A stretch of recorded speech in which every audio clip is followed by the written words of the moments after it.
Hello everyone, সকাল সকাল চলে আসলাম আবার একটা নতুন ভ্লগ নিয়ে তোমাদের সঙ্গে। সকাল সকাল উঠেই দেখো ল্যাদ খেতে খেতে তোমাদের সঙ্গে ভিডিওটা শেয়ার করছি। আর তারপর তোমাদেরকে দেখাচ্ছিলাম যে আজকে ঘরটার পুরো ফ্রেশ করে নিয়েছি, মানে ফ্রেশ বলতে কি সব কিছু আর কি গুছিয়ে নিয়েছি। তো বিছানা দুটো গোছানো হয়ে গেছে, শুধুমাত্র টেবিলটা বাকি, এটা গোছালেই হয়ে যাবে। তো আজকে স্পেশাল দিন, তোমাদেরকে বলবো আজকে কেন স্পেশাল দিন। তোমাদের সবার কাছেই হয়তো স্পেশাল দিন এই শ্রাবণ মাসটা। তারপর চিয়া সিডস খেয়ে নিয়েছি, যেটা আমার প্রত্যেক দিনকের মর্নিং ড্রিঙ্ক।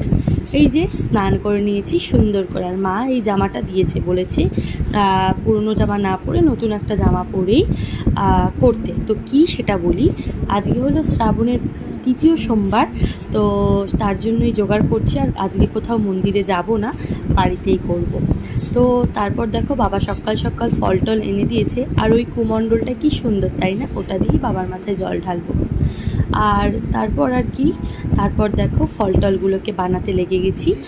আর এদিকে দেখো আমার গব্বু সোনাকে আজকে স্নান করাচ্ছি। গব্বু সোনা কত মিষ্টি কিউট লাগছে তাই না, সবাই বলে যাও রাধে রাধে। তারপর জয়গোপালও বলো কিন্তু, জয় গোপাল।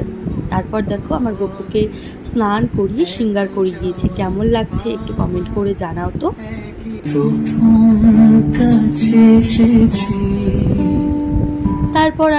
তারপর গপু সোনাকে স্নান করানোর কমপ্লিট। এবার আমার মেন লোককে মানে ভোলে বাবাকে, যার আজকে স্পেশাল ডে, তো তাকে সুন্দর করে স্নান করিয়ে নিয়েছি ঘি মধু দিয়ে। তবে দইটা ছিল না, দই দিয়ে তাই বাদবাকি শুধু ওটা দিয়েই স্নান করিয়ে নিয়েছি। আর আরেকটা জিনিস, আজকে নাকি তৃতীয় সোমবারে মুগ ডাল অর্পণ করলে খুব ভালো হয়। তো আমি না মুগ ডাল অর্পণ করতে ভুলেও গেছি, আর তোমাদের সাথে শেয়ার করতেও ভুলে গেছি।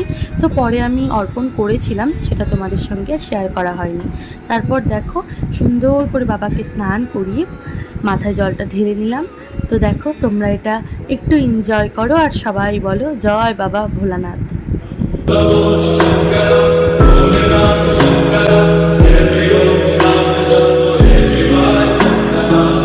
আর কি সুন্দর করে ফল টল অর্পণ করেছিলাম, সেটাও তোমাদেরকে শেয়ার করলাম। জল টল ঢালা কমপ্লিট।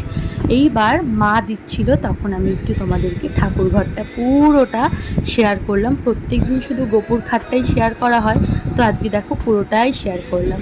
তারপর প্রণাম করে ভক্তি ভরে উঠে গেলাম, ফলগুলো তুলে নিলাম। আর আজকে যেহেতু সবাই সাবু খাবে, তো মা সাবু করেনি, চাও ভাত আর আলু ভাজা করেছিল, যেটা দিয়ে খেয়ে তারপর দুপুরে ফলগুলোকে এনজয় করে খেতে খেতে রাত্রে কিন্তু ঘুগনি আর একটু পরোটা খেয়ে শুয়ে